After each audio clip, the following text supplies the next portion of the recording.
Azərbaycanın zəngin yeraltı sərvətlərinin sirləri artıq havadan açılır.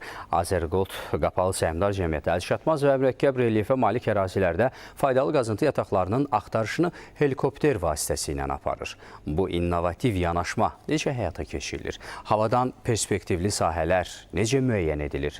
Prosesi ölkəmizdə ilk dəfə olaraq ATV Xəbər lenti alıb izləyək.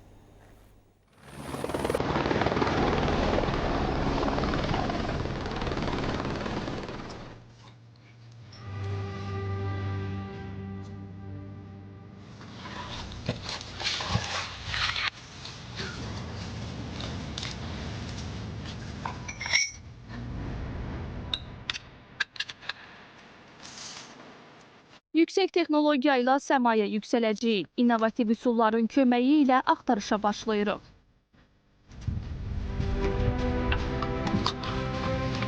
Uçuşa hazırlaşırıq. Məqsəd onu tapmaqdır. O yer kürəsinin təxminən milyonda birini təşkil edir və az sayda tapılır. Kimyəvi elementlər cədvəlində isə 79-cu sıradadır. Bəs söhbət hansı elementdən gedir?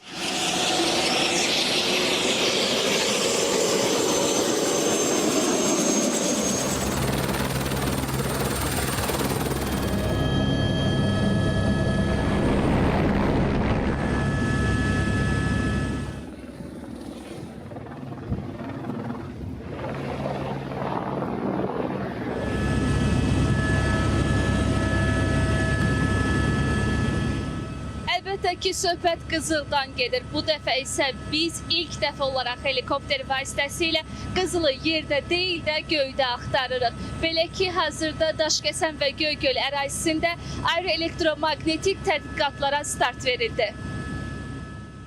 Çəkilişlərimizə Çaykənd ərazisində 300 metr yüksəklikdə başladıq. Qızılın geoloji kəşfiyyatda prioritet olması onun nadirliyi, iqtisadi dəyəri və strateji əhəmiyyəti ilə bağlıdır. Azərgold Qapalı Səhmdar Cəmiyyəti tərəfindən həyata keçirilən bu axtarışların əsas məqsədi sadəcə qızıl tapmaq deyil, onlar ümumiyyətlə yeni perspektivli sahələrin müəyyənləşdirilməsi üçün çalışırlar. Yerin səthinə fiziki müdaxilə etmədən daha müasir, daha sürətli, həm də daha az maliyyətli metodla.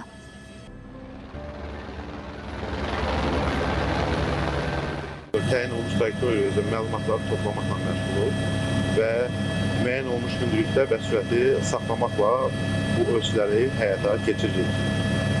Hal-hazırda bizə mobil MT markalı cihaz bağlanıbdır. Biz onunla uçuşu həyata keçiririk. Elektromaqnet sistemləri çox həssas olduğundan məhz uçuş zamanı biz vibrasiyanı və manevrləri minimuma endirməyə çalışırıq. Bu, yerin maqnit sahəsini helikopterlə havadan ölçmək üsuludur. Yəni, xüsusi cihazlar vasitəsilə göydən yerin altında nə olduğunu anlamağa çalışırlar. Məsələn, hansı yerlərdə minerallar ola bilər? Təsəvvür edin ki, helikopter havada uçur və yer altında olan torpağın maqnit izlərini oxuyur. Həmin izlərdən istifadə edərək alimlər yerin altında hansı metalların olduğunu təxmin edə bilirlər.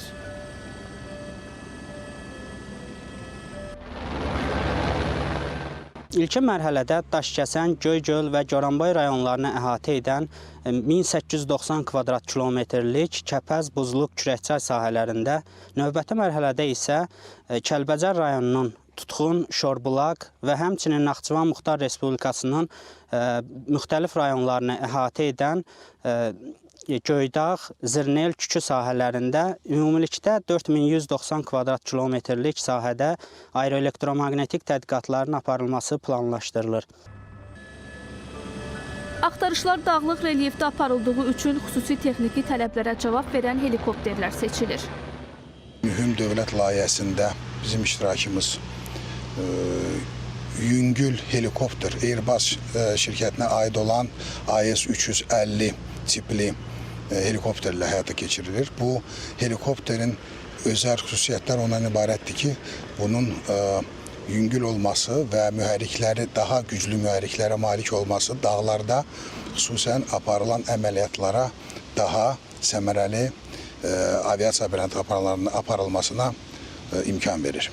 Layihə Şərqi Zəngəzur və Gəncə Daşkəsən iqtisadi rayonlarını əhatə edir. 2027-ci ilin sonuna qədər yekunlaşacaq tədqiqat və qiymətləndirmələr nəticəsində Kiçik Qafqazın geoloji quruluşunu tam şəkildə əks etdirəcək vahid xəritə hazırlanacaq. Bu tədqiqatlar gələcəkdə yeni mədən layihələrinin həyata keçirilməsinə şərait yaradacaq.